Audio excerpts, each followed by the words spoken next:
Einfach losspielen. Era of Tribes. Durch die tatkräftige Hilfe von Spieleautor Arne Lorenz kann ich euch endlich das monumentale Zivilisationsstrategiespiel zeigen, das von Beginn meines Kanals an angekündigt war. Mein Video soll euch die Hürden nehmen und euch einen leichten, verständlichen Einstieg bieten und euch auch in Zukunft als Nachschlagewerk dienen. Hilfreich ist dafür auch die Kapitelübersicht unten in der Videobeschreibung, durch die ihr auch zielgerecht an die Stellen springen könnt, die ihr gerade braucht. Lernt ihr das Spiel gerade erst? Vertraut mir bei der Reihenfolge. Alles baut bestmöglich aufeinander auf. Ab Herbst 2024 habt ihr die Möglichkeit, Era of Tribes in einer neuen Fassung mit übersichtlicherem Design und zusätzlichen Modulen zu bekommen. Im Video werde ich zwar hauptsächlich mein altes Grundspiel nutzen, aber immer wieder auf die aktuellen Regeländerungen und Zusatzmechanismen eingehen und zeigen, was sich im neuen Grundspiel geändert hat. Wenn ihr das Grundspiel, so wie ich, schon davor hattet, könnt ihr ein Upgrade-Paket kaufen. Links dazu in der Beschreibung. Die umfangreiche Erweiterung Glaube und Verrat verdient ein eigenes Video, also abonniert meinen Kanal, wenn ihr das nicht verpassen wollt. Wenn ihr meine Arbeit unterstützen wollt, könnt ihr bei eurem nächsten Brettspielkauf meinen Link zur Spieleoffensive nutzen. Da werd auch ich selbst immer wieder fündig. Bei den ständigen Angeboten kann man auch wirklich nur schwer widerstehen, nicht in Kaufrausch zu verfallen. Era of Tribes kann auf den ersten Blick schon ganz schön überfordernd wirken. Deswegen werde ich euch erstmal erzählen, worum es überhaupt geht, und danach werde ich euch Schritt für Schritt erklären, wie ihr Era of Tribes spielt. Los geht's!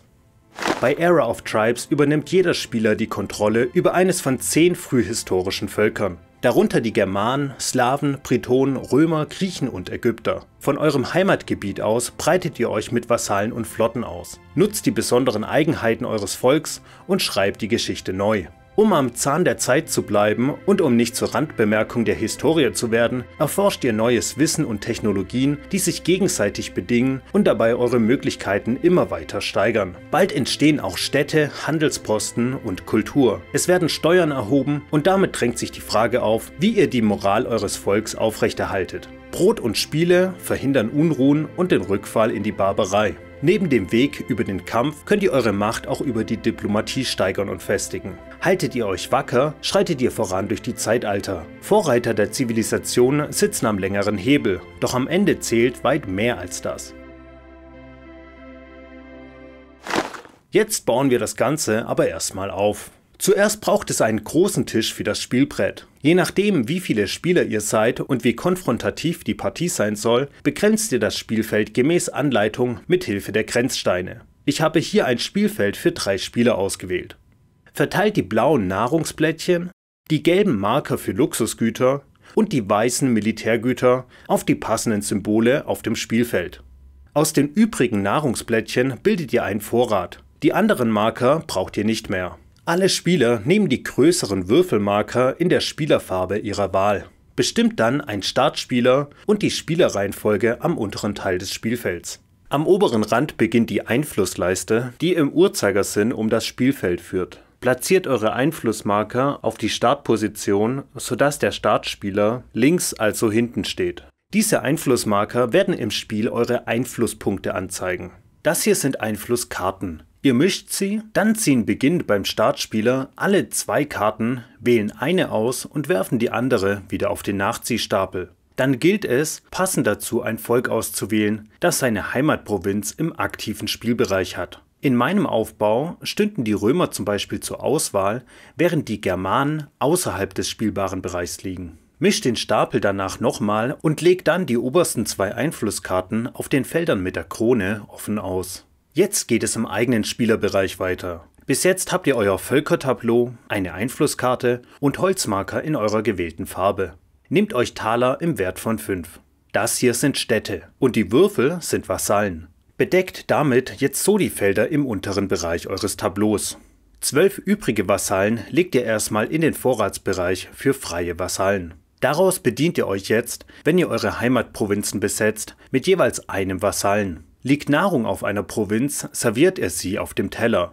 Ist es ein Luxusgut, legt ihr es neben euer Tableau. Die weißen Militärmarker kommen auf das Feld für die reguläre Armee. Ihr habt insgesamt bis zu 4 Anführer. Einer kommt oben auf die Position der Bronzezeit. Den zweiten stellt ihr zur Antike, wenn ihr ein langes, episches Spiel bis zum Hochmittelalter spielen wollt. Als nächstes brauchen wir die runden farbigen Marker. Einer kommt zu Neolithic, also der Epoche der Jungsteinzeit. Einen weiteren braucht ihr auf der Moralleiste rechts des Spielfelds. Die restlichen 6 Marker platziert ihr auf alle Außenpositionen des Fortschrittsbaums. Hier sucht sich jeder Spieler direkt einen ersten Fortschritt heraus. Jetzt am Anfang der ersten Partie ist es schwer zu durchblicken, was das überhaupt bedeutet. Der eingeblendete Timecode zeigt euch, an welcher Stelle ich im Detail auf den Fortschrittsbaum eingehe. Wichtig ist jetzt erstmal, dass jeder eurer Marker jeweils zu einem der 6 Fortschrittsbereiche gehört und ihr jetzt einen davon kostenlos Richtung Mitte bewegen dürft. Dieser Fortschritt wird dann sofort wirksam. Bei der Landwirtschaft wäre das 2 Nahrungsblättchen in euren Teller. Bei Architektur bringt der erste Schritt die Erlaubnis, bis zu 2 Städte bauen zu dürfen. Mechanik bezieht sich auf eure Kampfkraft. Der erste Fortschritt erlaubt euch, aus freien Vasallen stehende Heere zu formen. Den ersten Vasallen dürft ihr sofort und kostenlos zur regulären Armee legen. Entwickelt ihr den Handel, erhaltet ihr einen Handelsmarker, der euch beim Handel bessere Konditionen bringt. Die Seefahrt bringt in ihrer ersten Stufe die Erlaubnis, Flotten bauen zu dürfen. Zusätzlich steigt die Anzahl erlaubter Bewegungen für eure Flotten. Außerdem dürft ihr sofort und kostenlos einen freien Vasallen auf eine benachbarte Wasserprovinz stellen. Zuletzt gibt es den Schritt in den Kulturzweig. Er lässt euch in der bisherigen Version auf der Einflussleiste um 1 und auf der Moralleiste um 2 aufsteigen. Weiter geht's im Aufbau. Den letzten eigenen Marker, den ihr noch setzen müsst, ist der Triumphzugmarker. Je nach Spielerzahl setzt ihr eure Marker auf die passende Position. In meinem Spiel zu dritt wäre das also diese hier. Wollt ihr die Historie in nahezu Echtzeit abhandeln, also ein episches Spiel spielen, nutzt ihr als Startposition die transparenten Symbole auf der linken Seite des Spielfelds. Nun braucht ihr die Barbarenblättchen, mischt sie verdeckt und legt sie dann auf die Provinzen, die das Barbarensymbol zeigen. Noch weitere Barbarenblättchen kommen auf alle Heimatprovinzen von ungespielten Völkern im aktiven Spielbereich. Dazu gibt es noch einen Barbarenmarker. Legt ihn hierhin auf die Barbarentabelle. Schließlich müssen wir noch das Konflikttableau vorbereiten. Dafür brauchen wir die Konfliktmarker für Stärke, Moral und Mechanik. Legt sie einfach erstmal mitten aufs Tableau. Auch die 2 Würfel legt ihr in die Nähe. Abhängig davon, wie viele Spieler ihr seid, braucht ihr eine bestimmte Anzahl an grauen Anführern. Rechnet dafür eure Spielerzahl mal 2 und zieht einen ab. Bei mir im Dreierspiel also 3 mal 2 minus 1, also 5 graue Anführer. Direkt dazu legt ihr die Milizen, also die grauen Würfel. Falls jemand die Römer spielt, legt ihr noch 5 pinkne Würfel dazu. Das sind Legionen, die speziell den Römern als Fähigkeit zugeordnet sind. Und schon sind wir fertig mit der Spielvorbereitung. Wie ihr gesehen habt, hat sich der Vorrat schleichend vermehrt. Mit der neuen Version kommen noch Unruhe und Moralmarker dazu. Jetzt könnte die Partie aber beginnen. Era of Tribes spielt ihr nicht nur gefühlt über Zeitalter hinweg. Es wird durchweg in Runden gespielt, die aus mehreren Phasen bestehen. Nach der Spielvorbereitung springt ihr direkt zur Aktionsphase. Ab der zweiten Runde passt ihr zu Beginn eure Moral an. Das hängt vor allem von der Anzahl eurer gebauten Städte ab, weil das in der ersten Runde entfällt und erst richtig Sinn für euch ergibt, wenn ihr den Rest gesehen habt, findet ihr die Erklärung dazu gegen Ende des Videos. Daraufhin wird die Spielerreihenfolge für die kommende Runde festgelegt. Abhängig von euren Einflusspunkten verteilt ihr die Reihenfolgemarker, sodass der Spieler mit den wenigsten Einflusspunkten die Aktionsphase beginnt. Einflussgleichstände sind leicht behoben, weil die Reihenfolge auf der Einflussleiste leicht erkennbar ist. Wer zuerst ein neues Einflussfeld erreicht, setzt seinen Marker ganz nach vorne. Nachzügler setzen sich direkt dahinter. Dann beginnt der eigentliche Kern des Spiels, die Aktionsphase. Ihr setzt eure Anführer ein, um euer Reich auf- und auszubauen. Taktische Finesse und strategisches Vorgehen wird belohnt. Auf die Aktion werde ich gleich umfangreich eingehen. Nachdem alle Spieler die Aktionsphase beendet haben, führen alle Spieler, die in der bisherigen Runde nicht die Expansion als Aktion gewählt haben, die Auto-Expansion durch. Ob ihr es wollt oder nicht, euer Reich entwickelt sich. Ob zum Guten oder Schlechten, liegt an euch. Zuletzt wird aufgeräumt. Ihr setzt euer Tableau zurück und nehmt überzählige Vasallen vom Spielfeld. Auch darauf werde ich später nochmal extra eingehen. Wann und wie das Spiel endet, hängt schon mal davon ab, ob ihr eine normale, komplexe, lange oder epische Partie spielt. Die normale endet spätestens in der Antike. Das komplexe, das lange und das epische Spiel können bis zum Hochmittelalter gehen. Darüber hinaus gibt es noch ein paar weitere Spielendbedingungen. Doch wer das Spiel beendet, ist nicht automatisch der Sieger. Auf welche Art das Spielende eintreten kann und wie der Gewinner ausgewertet wird, zeige ich euch ganz am Ende des Videos. Wie ihr schon gesehen habt, gibt es lauter verschiedene Völker. Jedes davon hat ein paar eigene Fähigkeiten und Mini-Regeln. Darauf werde ich nicht extra eingehen, weil ihr das leicht verstehen werdet, wenn ihr den Rest verstanden habt. Und damit stürzen wir uns jetzt in die Details. Gemäß der zuletzt festgelegten Spielerreihenfolge spielt ihr in der Aktionsphase eure Züge. In jedem Zug wählt ihr eine der 7 möglichen Aktionsfelder. Darauf platziert ihr einen Anführer. Die meisten Aktionen bringen einen Vorteil, wenn ihr nicht nur einen, sondern mehrere Anführer nutzt. Erkennbar an dem weißen Anführersymbol. Allerdings könnt ihr dann mit ihnen keine weitere Aktion mehr spielen. Nachdem ihr eine Aktion gewählt und ausgeführt habt, ist der nächste Spieler am Zug. Wenn ihr wieder an der Reihe seid, dürft ihr mit euren übrigen Anführern nur Aktionen spielen, die ihr in dieser Runde noch nicht genutzt habt, auf denen also noch kein Anführer steht. Einige Aktionen könnt ihr auch mit Luxusgütern verstärken, erkennbar an dem goldenen Gral. Luxusgüter sind die gelben Marker, die ihr bei Expansion auf dem Spielfeld einsammelt und die euch so lange zur Verfügung stehen, wie ihr die Gebiete besetzt, von denen ihr die Luxusgüter genommen habt. In jeder Runde stehen sie euch erneut zur Verfügung und können dadurch also immer wieder für Aktionen eingesetzt werden, wo sie dann benutzt liegen bleiben, bis sie am Rundenende wieder zurückgesetzt, also in euren persönlichen Vorrat gelegt werden. Ich werde euch jetzt Aktion für Aktion genau vorstellen.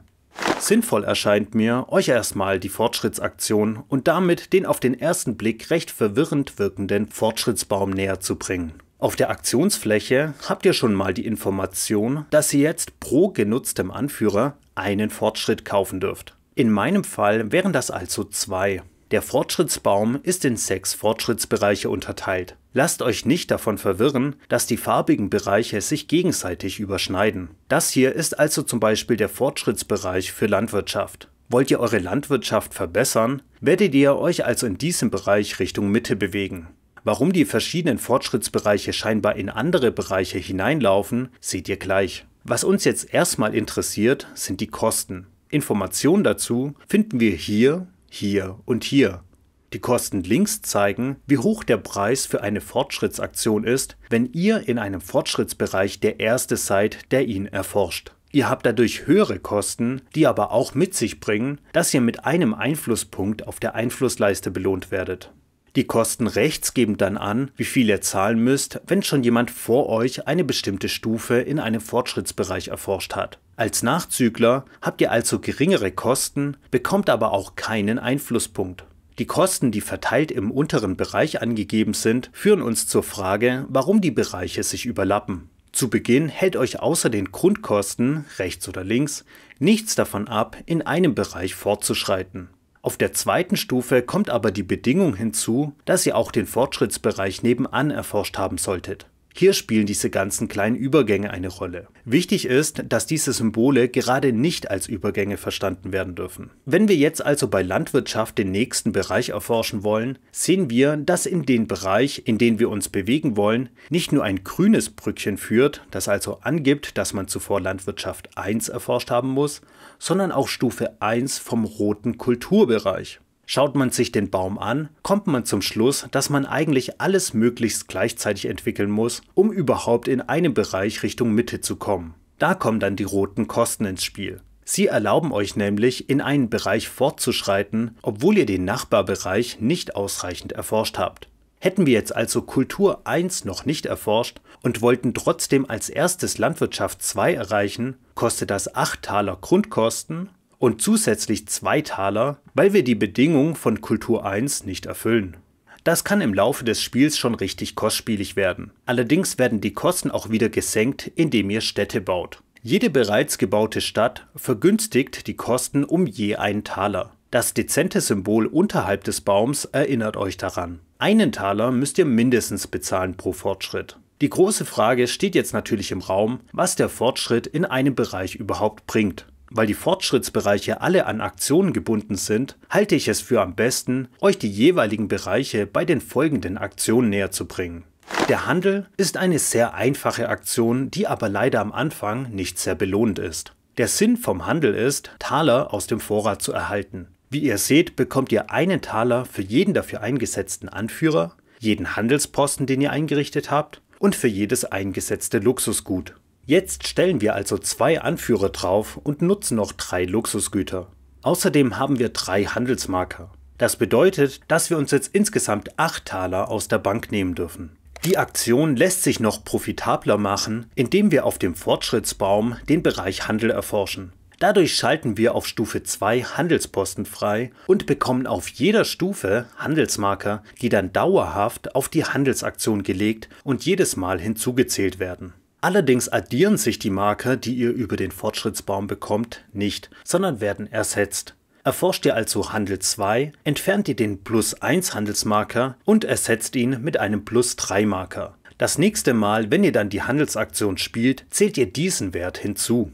Den nächsten Trick, schnell viel Geld zu verdienen, kennt man aus der Politik. Die Aktion Steuern zahlt sich richtig aus, wenn ihr bereits Städte gebaut habt, denn wie ihr seht, erhaltet ihr Geld abhängig eurer Städte und der Anzahl eingesetzter Anführer. Würden wir für diese Aktion 2 Anführer einsetzen und hätten zu diesem Zeitpunkt bereits 3 Städte gebaut, würde uns das 12 mal 2, also 24 Taler bringen. Das ist am Anfang ein Haufen Geld, mit dem man sich lauter nette Fortschritte kaufen könnte. Hat man noch keine Stadt, nimmt man sich stattdessen den Betrag, der oben bei den Vasallen angegeben ist, also 6 Taler. Allerdings hat das Ganze seinen Preis. Da sich das Volk nämlich sehr ungern das Geld aus der Tasche ziehen lässt, leidet eure Moral darunter. Moral ist ein sehr wichtiger Wert in Era of Tribes und kann als die vielleicht wichtigste Ressource betrachtet werden. Das werdet ihr dann noch merken. Wenn ihr also Steuern eintreibt, müsst ihr das auf der Moralleiste bezahlen. Pro eingesetztem Anführer 3 Schritte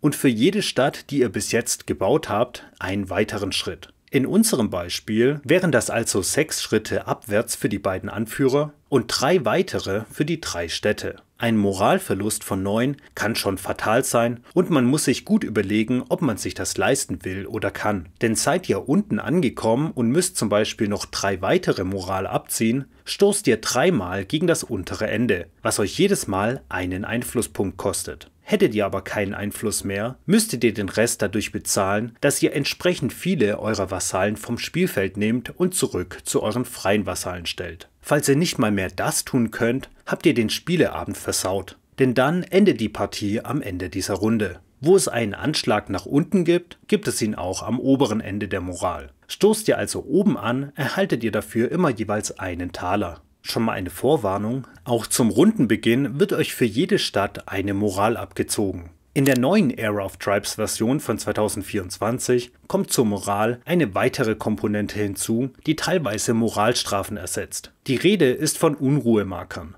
Inwiefern sich dadurch etwas ändert, werde ich an den entsprechenden Stellen sagen. Bei der Aktion Steuern werdet ihr für jeden Anführer, statt 3 Moral zu verlieren, 3 Unruhemarker auf eure Provinzen platzieren lassen müssen. Die Platzierung der Unruhemarker übernimmt immer der Spieler, der außer euch gerade am wenigsten Einflusspunkte hat. Stoßt ihr hier bei Steuern oder sonst wo gegen das untere Ende der Moralleiste, verliert ihr keinen Einfluss mehr, sondern müsst einen Unruhemarker auf eine eurer Provinzen platzieren lassen. Dieser Mitspieler darf sie auch auf Provinzen von euch legen, auf denen schon bereits Unruhen herrschen. Allerdings darf er nicht alle zu platzierenden Marker auf eine Provinz legen. Dadurch soll zumindest etwas verhindert werden, dass bei euch auf einen Schlag die Hölle losbricht. Es dürfte auf der Hand liegen, dass damit eurer Moral ein drastischer Absturz droht. Bricht bei euch nämlich Unruhe aus, kann sie erheblichen Schaden anrichten, euer Volk gegen euch richten und sich ausbreiten. Sobald ihr auf einer Provinz mindestens 3 Unruhemarker liegen habt, werden auch die Nachbarprovinzen angesteckt. Das bedeutet, dass ihr selbst 2 der Unruhemarker auf 2 von euch besetzte Nachbarprovinzen verteilt. Falls es keine gibt, werden die beiden Marker entfernt. In der Provinz, wo die Unruhe eben übergekocht ist, bricht alles zusammen. Was auch drauf liegt, wird zurück aufs Spielertableau gesetzt oder kommt zurück in den Vorrat. Stattdessen wird ein verdeckter Barbarenmarker auf die Provinz gelegt. Damit habt ihr die Provinz verloren und müsst gegebenenfalls aufgesammelte Güter zurücklegen, für eine verlorene Stadt euren Einflusspunkt zurückgeben, wodurch man auch 2 Nahrung wieder zurückbekommt. Und dann prüft ihr, ob sich durch den Wegfall der Provinz ergeben hat, dass ihr nun ein getrenntes Reich habt, was dann eine Kolonie wäre. Was das genau bedeutet, erkläre ich beim Kapitel über die Expansion. So ein Desaster könnt ihr also schon allein mit Steuern auslösen. Nachdem ihr eurem Volk das Geld aus der Tasche gezogen habt, wäre es ratsam, ihm die Laune zu verbessern. Das könnt ihr mit der Aktion Brot und Spiele machen. Auf dem Aktionsfeld seht ihr, dass ihr für jedes dafür eingesetzte Luxusgut und für jeden eingesetzten Anführer einen Schritt nach oben auf der Moralleiste gehen dürft. Ihr könnt die Aktion verbessern, indem ihr auf dem Fortschrittsbaum die Kultur erforscht. Genau wie beim Handel könnt ihr darüber Marke erhalten, die ihr dann in den Aktionsbereich von Brot und Spiele legt und ihren Wert zukünftig hinzurechnet, wenn ihr die Aktion spielt. Außerdem erhaltet ihr auf Stufe 1 direkt 2 Moral und ansonsten Einflusspunkte. Mit den Änderungen der neuen Era of Tribes Version bekommt ihr im Kulturbereich auf dem Fortschrittsbaum Moralmarker. Der Vorteil ist, dass ihr die Aktion dann nicht extra spielen müsst, um von den Markern zu profitieren. Wir kommen später, wenn es um den Rundenbeginn und Moralanpassung geht, nochmal drauf zurück. Außerdem könnt ihr mit den neuen Änderungen bei der Brot- und Spiele-Aktion auf Moral pfeifen und dafür Unruhe loswerden. Pro 2 Moral, auf die ihr verzichtet, dürft ihr je einen Unruhemarker von euren Provinzen entfernen. Weiter geht's mit der Diplomatie-Aktion. Sie bringt euch unter anderem die Möglichkeit, Pakte mit anderen Spielern zu schließen, aber nicht nur das. Die Art der Aktion sticht etwas heraus, weil sie eigentlich aus 3 Aktionen besteht, für die ihr jeweils einen Anführer braucht. Wollt ihr innerhalb einer Runde 2 Diplomatie-Aktionen spielen, müsst ihr innerhalb eines Zugs auch 2 Anführer einsetzen und sie dann in beliebiger Reihenfolge spielen. Für jede Aktion, die ihr davon spielt, erhaltet ihr automatisch ein Vertragsblättchen aus dem Vorrat. Was euch das bringt, seht ihr noch. Das gilt allerdings nicht für die 2 optionalen Zusatzaktionen, dazu kommen wir dann auch gleich. Die erste Aktion bringt euch einen grauen Anführer aus dem Vorrat, den ihr ab sofort als zusätzlichen Anführer einsetzen dürft. Das kostet euch 3 Taler und 3 freie Vasallen, die ihr damit aus dem Spiel werft. Die zweite Aktion schützt euch für diese Runde vor allen gegen euch gerichteten Angriffen. Wer es doch wagt, verliert sofort 5 Moral. Euch selbst erwartet aber keine Strafe, falls ihr jemanden attackiert. Die dritte Aktion darf pro Runde nur von einem einzigen Spieler gewählt werden. Erstmal bestecht ihr eure Mitspieler. Prüft, wo ihr auf der Einflussleiste steht und wer alles hinter euch liegt. Pro 5 Einflusspunkte, die ihr bereits erreicht habt, schenkt ihr jedem Spieler, der hinter euch liegt, einen Taler. Habt ihr also gerade 12 Einflusspunkte, müsste Gelb jetzt 2 Taler an Rot, aber nicht an Blau zahlen. Jetzt fragt ihr euch, warum ihr das tun solltet. Erstens bekommt ihr dafür einen Einflusspunkt.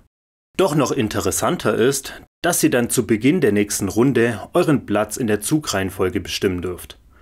Nachdem ihr dann in der nächsten Runde euren Zug gespielt habt, nehmt ihr euren Anführer von der Position. Dann erst darf diese Diplomatie-Aktion wieder gespielt werden. Das waren die 3 Hauptaktionen der Diplomatie, für die ihr wie gesagt jeweils einen Anführer braucht und dafür jeweils ein Vertragsblättchen erhaltet. Zwar werden die weiteren Aktionen nicht für Partien mit neuen Spielern empfohlen, aber ich zeige sie euch trotzdem. Von den folgenden beiden Bonusaktionen dürft ihr eine als Zusatzaktion zu jeder ausgeführten Hauptaktion spielen. Ihr könnt anderen Spielern eine Provinz abkaufen. Voraussetzung ist, dass eure Reiche irgendwo benachbart sein müssen. Die Provinz selbst, auf die ihr es abgesehen habt, muss aber nicht benachbart sein, darf aber auch keine Heimatprovinz sein. Ist der andere Spieler damit einverstanden, bekommt er von euch für die Provinz selbst 5 Taler. Für jedes damit übergebene Nahrungsblättchen, Luxusgut, Militärgut und jede Stadt erhält der andere Spieler von euch jeweils weitere 5 Taler. Hier also 5 für die Provinz und 10, weil ein Luxusgut der Provinz übergeben und die Stadt darauf ersetzt wurde. Will der andere Spieler das nicht, könnt ihr dreist sein und den Kauf erzwingen. Dann zahlt ihr für alles statt jeweils 5 nur noch 3 Taler an den Spieler und zusätzlich 3 Vertragsblättchen an den Vorrat.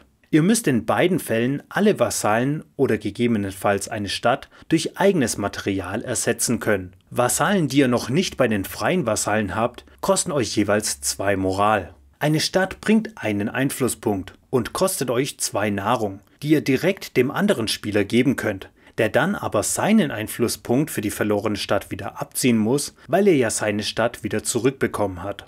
Wenn allgemein Luxus- oder Militärgüter übergeben werden, die in dieser Runde schon benutzt waren, bleiben sie auch beim Empfänger benutzt. Das kann durch das Verstärken von Aktionen und durch Kämpfe dazu kommen. Benutzte Luxusgüter legt ihr aufs Tableau, Militärgüter daneben. Mit der zweiten Bonusaktion könnt ihr eine Allianz mit einem Mitspieler schließen oder wieder kündigen, ob er will oder nicht. Lehnt er ab, gebt ihr 3 Vertragsblättchen in den Vorrat. Beide beteiligten Spieler bekommen einen Einflusspunkt und 2 Moral. Wird der Pakt einvernehmlich gekündigt, verlieren beide Spieler diese Boni wieder. Damit ihr euch im weiteren Spielverlauf an euer Bündnis erinnert, tauscht ihr einen Anführer aus, den ihr dann ganz normal für Aktionen einsetzt. Sollte ein Spieler die Allianz brechen, indem er seinen Verbündeten angreift, verlieren ebenso beide ihren Einflusspunkt. Der Angreifer büßt zudem 5 Moral ein, der verbündete Verteidiger verliert 2 Moral. Verbündet zu sein ist gleichbedeutend mit benachbart sein. Ihr dürft Provinzen eures Verbündeten durchqueren. Doch darauf stehen bleiben bedeutet automatisch Krieg. Außerdem könnt ihr euch als Verbündete in Kämpfen unterstützen, indem ihr dem anderen eure reguläre Armee zur Verstärkung schickt. Und damit sind wir beim nächsten Punkt.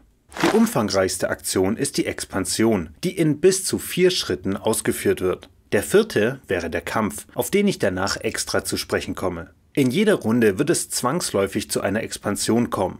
Historisch gesehen kann sie als natürlicher kultureller Entwicklungsschritt gesehen werden, was nicht unbedingt bedeutet, dass es nur bergauf geht. Wenn ihr euch in einer Aktionsphase nicht bewusst für die Expansion entscheidet, wird sie danach als Auto-Expansion stattfinden. Dazu komme ich später nochmal zurück. Der einzige Unterschied ist, dass ihr bei der Aktion Anführer einsetzt und davon profitiert, was bei der Auto-Expansion nicht der Fall ist.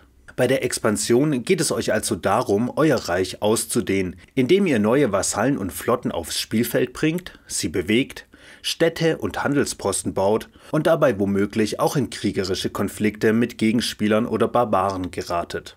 Zuerst müsst ihr errechnen, ob oder wie viele freie Vasallen ihr einsetzen dürft. Dafür zählt ihr eure Nahrungsmarker auf eurem Teller. Falls ihr stattdessen rote Hungermarker, also umgedrehte Nahrungsmarker habt, zählen sie jeweils -1. Wir wären in unserem Beispiel jetzt bei +3 Vasallen. Für jeden eingesetzten Anführer zählt ihr 2 dazu. Auch Luxusgüter, die ihr in dieser Runde noch nicht genutzt habt, könnt ihr einsetzen. Sie sind jeweils einen weiteren Vasallen wert. Jetzt schaut ihr noch auf die Moralleiste, wie ihr dort steht. Bei mir wären das jetzt -1. Heißt für mich, dass ich einen Vasallen weniger einsetzen darf. Damit ist jetzt klar, wie viele freie Vasallen eingesetzt werden dürfen. Bei mir also 3 + 2 + 3 -1 Moral. Also habe ich jetzt einen Anspruch auf 7 Vasallen. Jetzt dürft ihr diese Anzahl an Vasallen aufs Spielfeld bringen. Auf jede eurer Landprovinzen, also durch Vasallen oder Städte besetzt, dürft ihr einen Vasall dazustellen. Falls ihr nicht alle erlaubten Vasallen einsetzen könnt oder wollt, kann euch das sogar einen Vorteil bringen.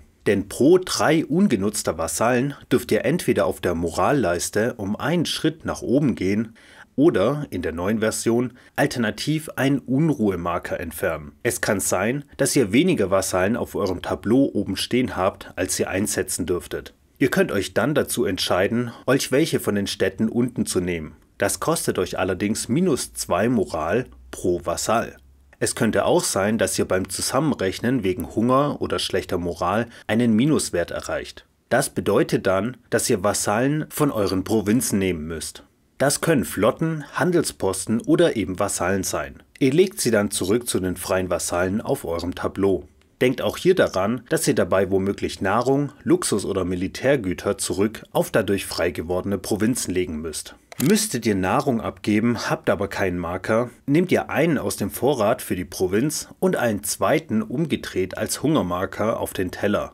Hunger und Nahrungsmarker gleichen sich gegenseitig aus. Habt ihr also einen Hungermarker und erhaltet Nahrung in den Teller, gebt ihr die Nahrung direkt wieder ab, entfernt dann aber auch das Hungerblättchen aus dem Teller und behaltet es in eurem Spielerbereich. Es wird am Spielende einen Einflusspunkt kosten. Um das also kurz festzuhalten, ihr könnt nicht Nahrung haben und gleichzeitig Hunger leiden. Mit den Vasallen auf dem Spielfeld könnt ihr jetzt im zweiten Schritt der Aktion allerhand anstellen. Was davon und in welcher Reihenfolge ihr das macht, ist euch und euren Möglichkeiten überlassen. In diesem Schritt ist die Unterscheidung zwischen Vasallen und Flotten wichtig.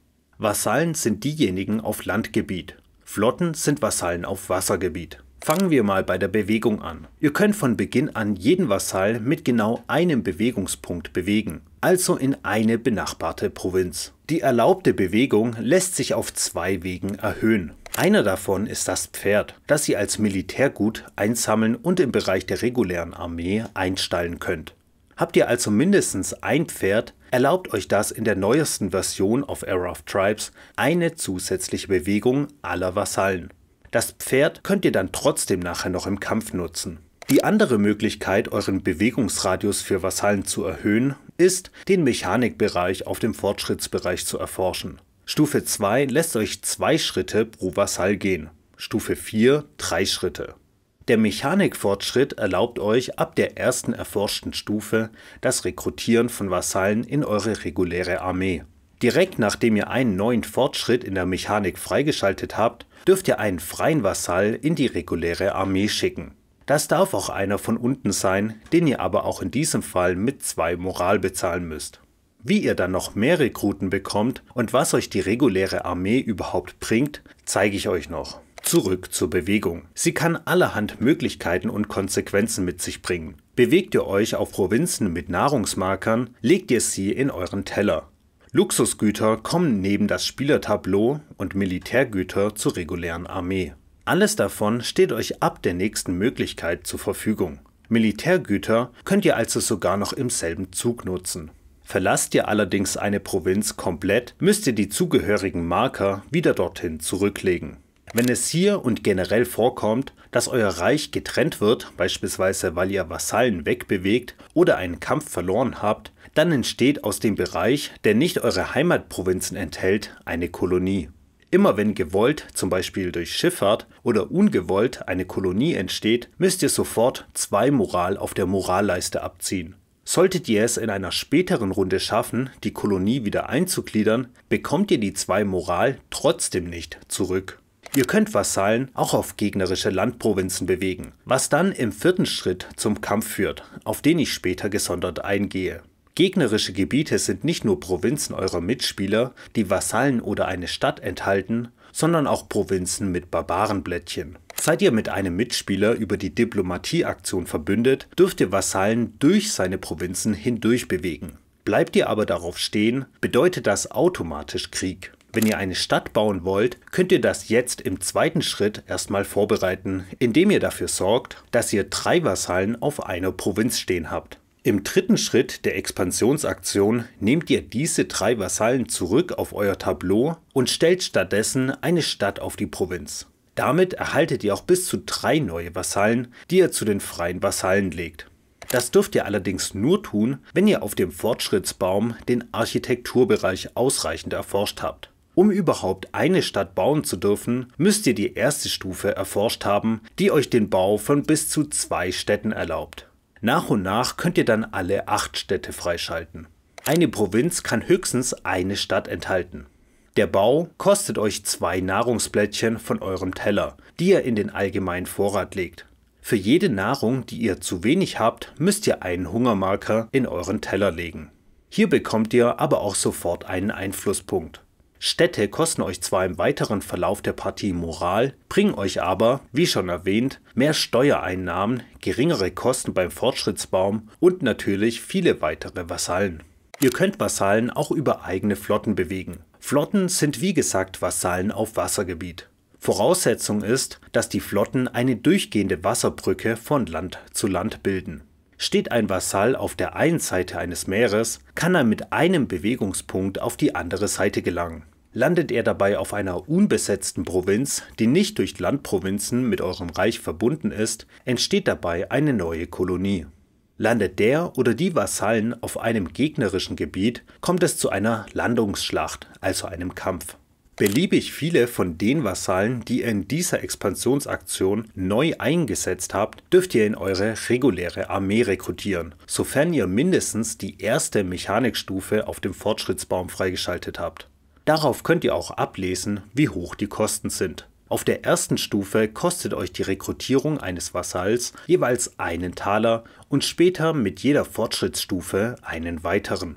Eure reguläre Armee, also euer stehendes Heer, hat den großen Vorteil, dass es ortsunabhängig in jedem Kampf eingesetzt werden kann. Jetzt schauen wir uns mal an, was es mit den Flotten auf sich hat. Um überhaupt erst Flotten bauen zu dürfen, müsst ihr die erste Stufe der Schifffahrt auf dem Fortschrittsbaum freischalten. Sobald ihr hier eine Fortschrittsaktion gemacht habt, dürft ihr einen freien Vasallen auf ein benachbartes Wassergebiet stellen. Ab der ersten Fortschrittsstufe haben eure Flotten in ihrer Bewegung 2 Bewegungspunkte, dürfen sich also jeweils um bis zu 2 Wassergebiete bewegen. Mit jeder weiteren Stufe erhöht ihr diese Bewegungspunkte auf bis zu 10 pro Flotte. Das werdet ihr auch brauchen, um zum Beispiel über den Atlantik zu segeln. Eine Bewegung von hier nach hier kostet euch also nicht einen, sondern 4 Bewegungspunkte. Im Rahmen des zweiten Schritts der Expansionsaktion könnt ihr aus neu eingesetzten Vasallen beliebig viele Flotten machen, indem ihr sie auf benachbarte Wasserprovinzen bewegt. Die Kosten dafür lest ihr auf dem Fortschrittsbaum im Bereich Schifffahrt ab. Auf Stufe 1 wären das beispielsweise 2 Taler pro Flotte, auf Stufe 3 4 Taler. Die neu gebauten Flotten dürft ihr ab sofort auch nutzen. Wie schon erklärt, könnt ihr mit ihnen zum Beispiel Vasallen über Meere bringen. Flotten verhalten sich auf dem Meer ähnlich wie Vasallen auf dem Land. Befahrt ihr also eine Wasserprovinz mit Nahrungsmarker, nehmt ihr ihn zu euch auf den Teller und gebt ihn zurück auf die Provinz, wenn ihr sie verlasst. Während auf dem Land Vasallen von verschiedenen Spielern auf einer Provinz automatisch Kampf zur Konsequenz hat, ist das bei Flotten auf Wasserprovinzen nicht automatisch der Fall, sondern ist den beteiligten Spielern überlassen. Entscheidet einer der Spieler auf einer Wasserprovinz, dass er die Flotten des anderen dort nicht dulden will, führt das im 4. Schritt zu einer Seeschlacht. Der Spieler, der das entschieden hat, gilt dann als Angreifer. Falls beide Spieler den Frieden wahren wollen, passiert nichts. Wenn auf der Wasserprovinz Fischbestände sind, behält sie der Spieler, der zuerst dort war. Um das festzuhalten, setzt ihr die Flotte dieses Spielers auf die Flotte des anderen Spielers. Das ist deshalb wichtig, weil ja derjenige, der sich den Nahrungsmarker geschnappt hat, ihn wieder zurücklegen muss, wenn er die Provinz verlässt. Dann bekommt ihn gegebenenfalls der andere Spieler, der noch auf der Provinz verbleibt. Ihr könnt Flotten auch wieder zu Vasallen machen, indem ihr sie auf Landprovinzen zubewegt. Da endet die Bewegung sofort und verhält sich im Fall einer leeren Provinz wie eine Besiedlung. Sind dort allerdings Gegenspieler oder Barbaren, führt das zum Kampf. Sofern euer Angriff allein vom Wasser auskommt, ihr also nicht gleichzeitig mit Vasallen über Land angreift, handelt es sich um eine Landungsschlacht, die dem Gegner einen Verteidigungsbonus in Form einer Miliz, also einem grauen Vasallen bringt. Behaltet das im 4. Schritt im Hinterkopf. Habt ihr über den Seeweg Land eingenommen, das nicht auf dem Landweg mit eurem Reich verbunden ist, entsteht dadurch natürlich eine Kolonie, die ihr bezahlen müsst.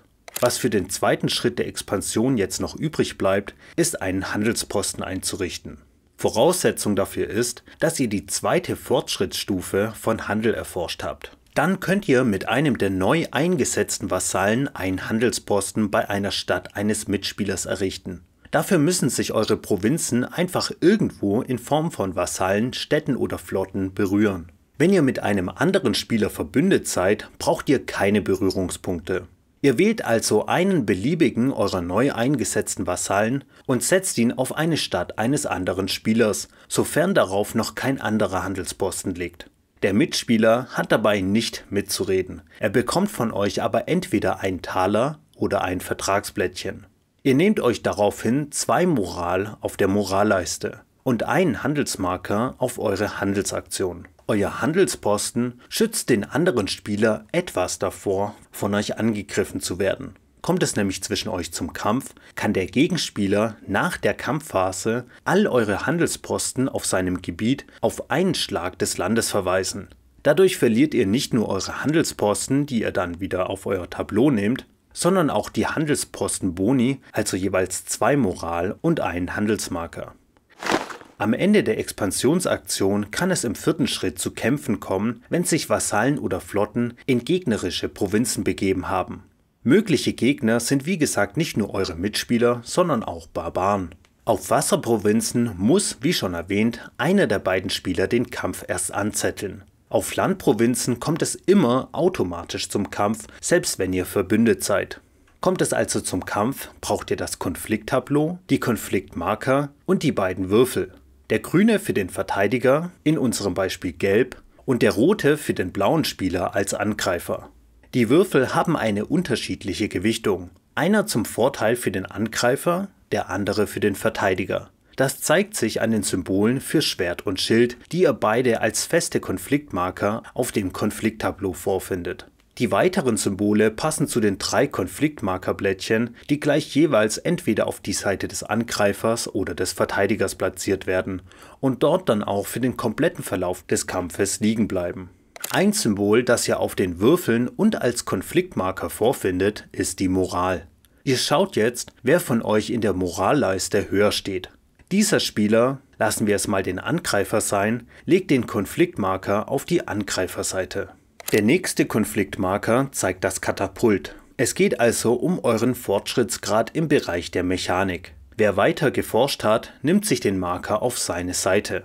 Wer Erz hat, egal ob eines oder mehrere, zählt einen Punkt für die Mechanik dazu, sofern es diese Runde noch nicht für diesen Zweck eingesetzt wurde.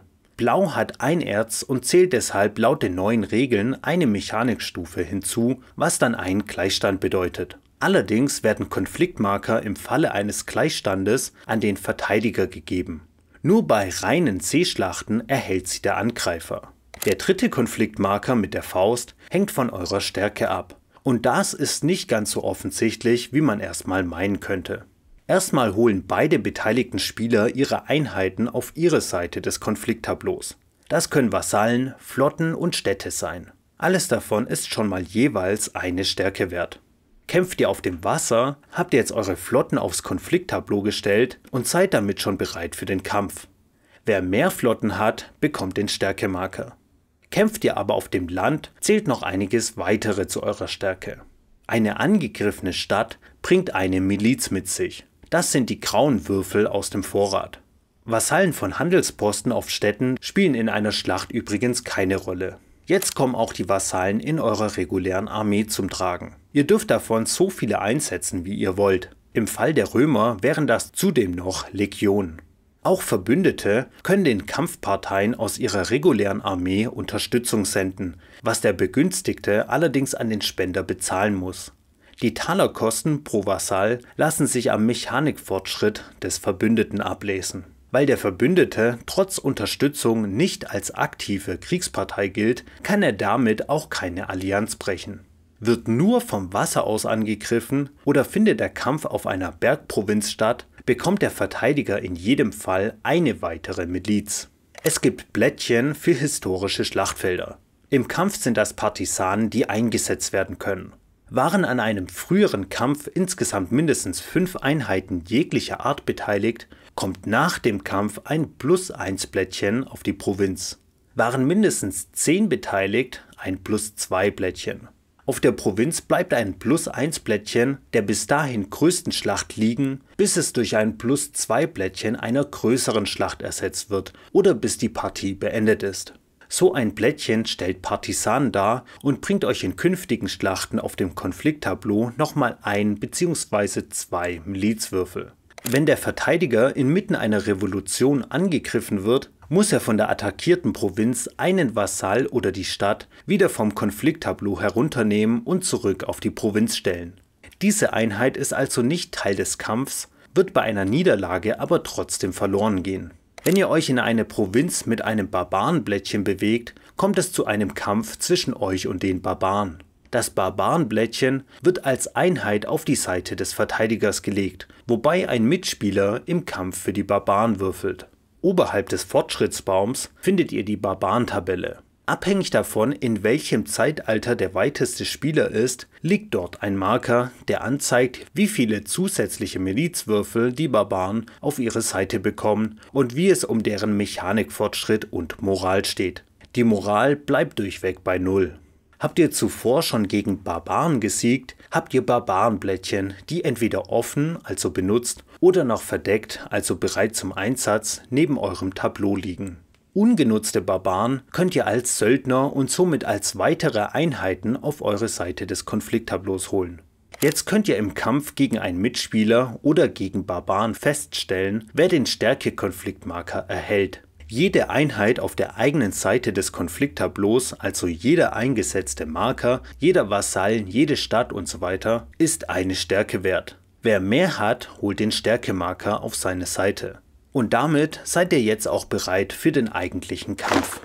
Ein Kampf geht so lange, bis mindestens eine Seite all ihre Einheiten auf dem Konflikttableau verloren hat. In der neuen Era of Tribes Version können Pferde einmal pro Runde im Kampf eingesetzt werden. Für jeden Pferdemarker, den ihr besitzt, werft ihr vor dem eigentlichen Kampf euren Würfel. Ist es ein Schwert, wird eine Einheit des Gegners entfernt. Das Pferd gilt damit für diese Runde als benutzt und kommt neben das Tableau. Daraufhin startet der richtige Kampf. Angreifer und Verteidiger werfen gleichzeitig ihren Würfel. Jedes Symbol darauf ist als Konfliktmarker auf einer der beiden Seiten angezeigt. Bei jedem gemeinsamen Würfelwurf werden 2 Einheiten draufgehen. Dabei ist egal, wer welchen Würfel geworfen hat. Habt ihr also beispielsweise ein Mechanik- und ein Moralsymbol geworfen, schaut ihr auf wessen Seite welcher Marker ist. Derjenige, der ihn nicht hat, verliert eine Einheit. Verliert ihr Einheiten, nehmt ihr zuerst Milizen, Söldner, Verbündete usw. weg, danach erst eure Vasallen und zuletzt eine Stadt. Verlorene Vasallen von euch oder von Verbündeten kommen zu den jeweiligen freien Vasallen aufs Spielertableau. Verlorene Söldner nehmt ihr offen in euren Spielerbereich zurück.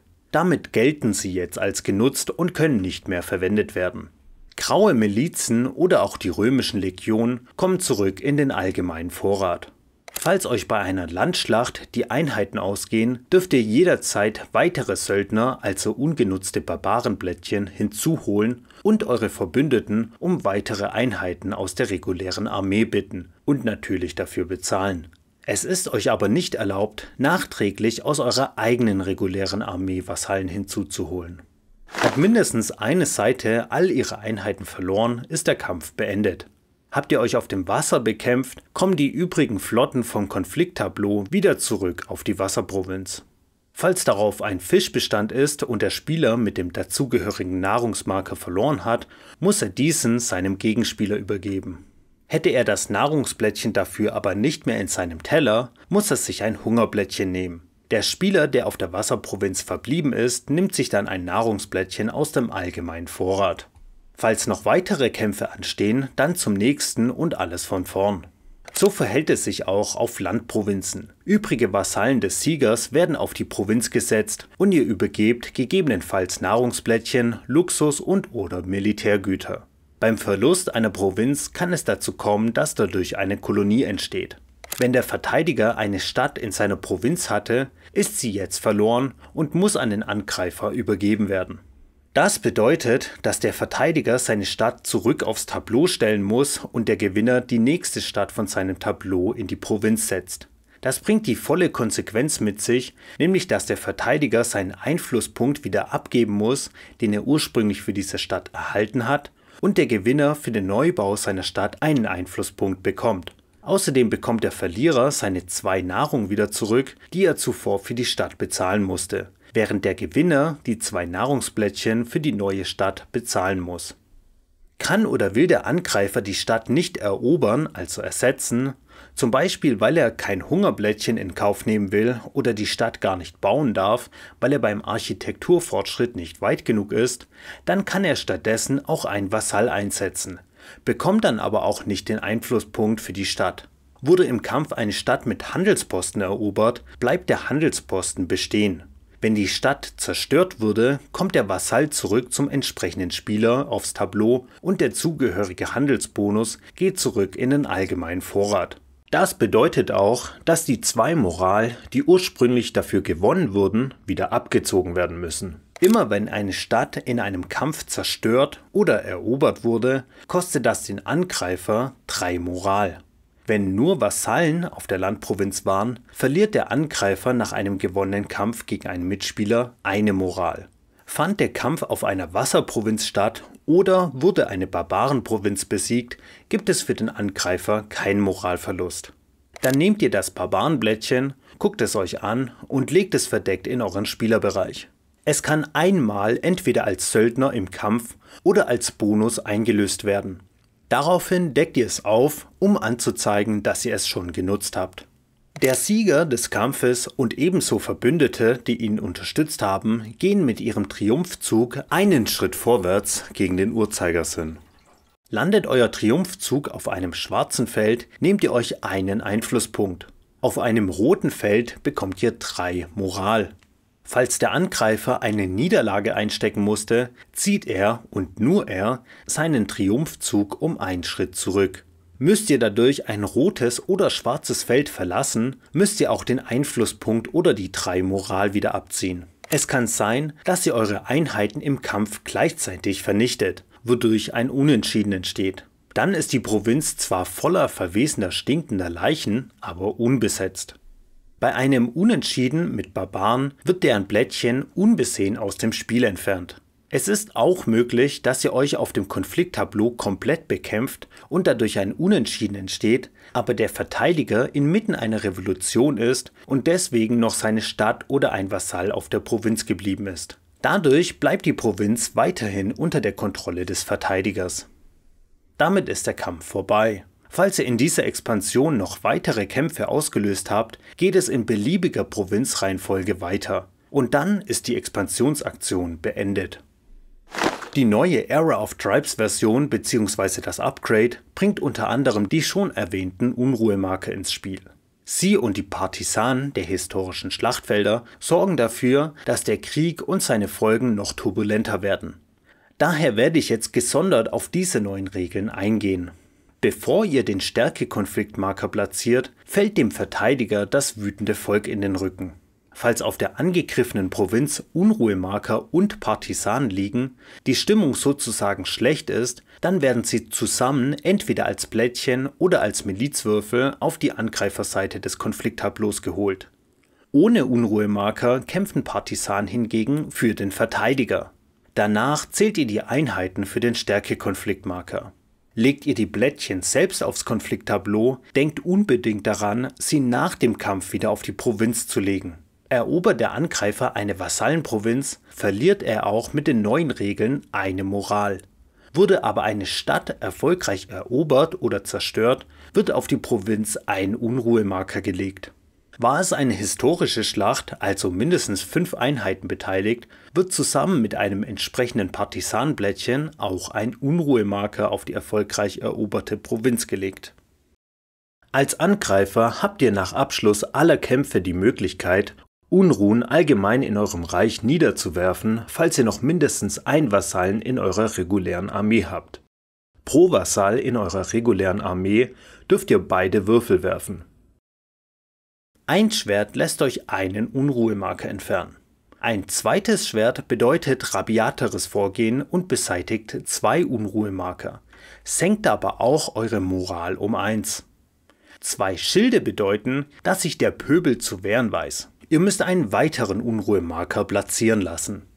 Denkt hier daran, dass wenn ihr danach mindestens 3 Unruhemarker auf einer Provinz liegen habt, sich die Unruhen ausbreiten. Jetzt fehlt nur noch eine letzte Aktion, und zwar die Revolution. Hiermit kommen der Teil mit dem Zeitalter im obersten Teil des Spielfelds und die wohl schon fast vergessenen Einflusskarten ins Spiel. Ihr beginnt das Spiel in der Jungsteinzeit. Je nachdem, wie lang ihr spielen wollt, endet die Partie spätestens mit dem Schritt in die Antike oder ins Hochmittelalter. So ein Schritt in ein nächstes Zeitalter wird mit der Revolutionsaktion ausgeführt. Ein Grund, warum ihr hier schnell vorankommen wollt, hängt vor allem am Anfang mit dem Rundenbeginn zusammen, den ich euch bis jetzt noch vorenthalten habe, zu dem ich aber gleich noch komme. Bei der Jungsteinzeit erkennt ihr, dass ihr zu jedem Rundenbeginn allein hierfür schon automatisch eine Moral verliert. Um in die nächste Epoche aufzusteigen, müsst ihr Bedingungen erfüllen. Für die Bronzezeit wären das 3 Luxusgüter zu besitzen, eine Stadt haben und 4 Fortschritte vorweisen können. Allerdings müsst ihr immer nur 2 von 3 angezeigten Voraussetzungen erfüllen können, um die Aktion spielen und damit die Revolution ausrufen zu dürfen. Dann bewegt ihr euren Epochenmarker weiter und nehmt euch die Belohnung. Das können weitere Anführer, sofortige Schritte auf der Moralleiste oder auch Nahrungs- und Handelsblättchen sein. Ihr müsst dabei aber bedenken, dass wenn ihr euch weiterentwickelt, ihr die zuvor gewonnenen Bonusblättchen wieder abgeben müsst. Wer zuerst in ein neues Zeitalter voranschreitet, wird darüber hinaus belohnt und kann, wenn man geschickt ist, noch weitere Einflusspunkte verdienen. Der Erste in einer Epoche bekommt schon mal 2 Einflusspunkte, Nachzügler dagegen nur einen. Der Erste löst aus, dass der Barbarenmarker um ein Feld nach unten geschoben wird. Dadurch werden die Barbaren mit der Zeit immer mehr zur Herausforderung. Zuletzt darf sich dieser erste Spieler eine der beiden offenen Einflusskarten zur Wertung heraussuchen. Dann wird unter allen Spielern verglichen, wer am besten abschneidet. Das kann die Frage nach den meisten Partisanen, Flotten, Städten, Fortschritten und einigem mehr sein. Wer schlau spielt, löst die Revolution erst aus, wenn er sich sicher ist, dass er bei einer der beiden Einflusskarten den ersten Platz belegen würde. Um überhaupt an der Wertung teilhaben zu können, muss man ein Mindestmaß davon erreicht haben, also beispielsweise, wenn es um die meisten Flotten geht, zumindest eine Flotte gebaut haben. Der erste Platz wird mit 3 Einflusspunkten belohnt. Der zweitbeste Spieler erhält einen Einflusspunkt. Ein Gleichstand auf dem ersten Platz bringt den Beteiligten jeweils 2 Einflusspunkte, wobei aber der zweite Platz wegfällt. Ein Gleichstand auf dem zweiten Platz bringt den Beteiligten jeweils einen Einflusspunkt. Die gewählte und gewertete Einflusskarte kommt aus dem Spiel und wird durch eine neue ersetzt. Damit ist für den Spieler nicht nur die Aktion, sondern auch die komplette Runde gelaufen, selbst wenn er noch weitere Anführer gehabt hätte. Es kann trotzdem sein, dass er in dieser Runde noch angegriffen wird. Was das dann für ihn bedeutet, habe ich euch im Kapitel zum Kampf erklärt. Die anderen Spieler führen ihre Züge wie gewohnt fort. Eine Runde ist beendet, wenn alle Spieler all ihre Anführer eingesetzt haben. Wer in dieser Runde nicht die Expansionsaktion gespielt hat, holt das jetzt gemäß der aktuellen Spielerreihenfolge im vollen Ausmaß nach. Das ist dann die Auto-Expansion. Der einzige Unterschied zur normalen Aktion ist, dass ihr dafür keinen Anführer einsetzt und deswegen auch nicht von ihm profitiert. Trotzdem dürft ihr Luxusgüter einsetzen, um die Aktion im ersten Schritt zu verstärken. Wenn alle Spieler ihre Auto-Expansion abgehandelt haben, wird aufgeräumt. Ihr nehmt eure Anführer und eingesetzte Luxusgüter von der Aktionsfläche und legt sie beiseite für die nächste Runde. Benutzte Militärgüter müssten neben eurem Tableau liegen und werden jetzt wieder bei der regulären Armee verfügbar gemacht. Auch auf dem Spielfeld müsst ihr aufräumen. Pro Landprovinz darf nämlich nur eine Einheit, also ein Vasall oder eine Stadt stehen. Wenn ihr die zweite Stufe der Landwirtschaft erforscht habt, dürfen es pro Provinz 2 Einheiten sein. Alle überzähligen Vasallen kommen zurück auf euer Tableau. Was Flotten auf Wasserprovinzen angeht, gibt es keine Begrenzung. Nach dem Aufräumen beginnt ihr eine neue Runde. Ab der zweiten Runde müsst ihr ganz zu Beginn eure Moral anpassen. Die Moralanpassung hängt mit diesen 3 Punkten zusammen. Gebaute Städte, Hungerblättchen, aktuelles Zeitalter. Pro gebaute Stadt zieht ihr eine Moral auf der Leiste ab. Auch für jedes Hungerblättchen auf eurem Teller verliert ihr jeweils eine Moral. Schaut, in welchem Zeitalter ihr euch befindet. In der Jungsteinzeit gibt es einen Moralmalus pro Runde.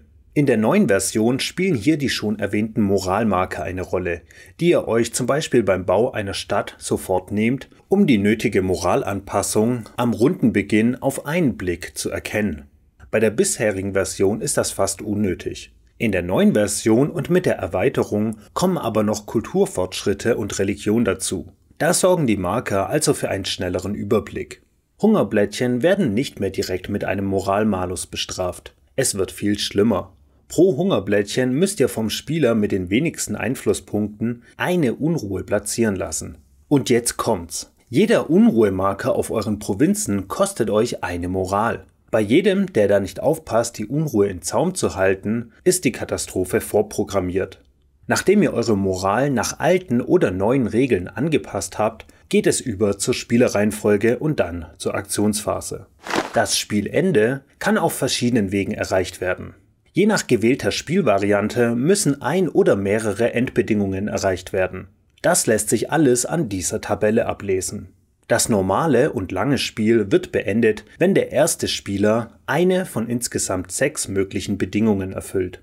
Im komplexen Spiel müssen 4 Bedingungen erfüllt werden. Beim epischen Spiel müssen ebenso 4 Bedingungen, aber der langen Variante erreicht werden.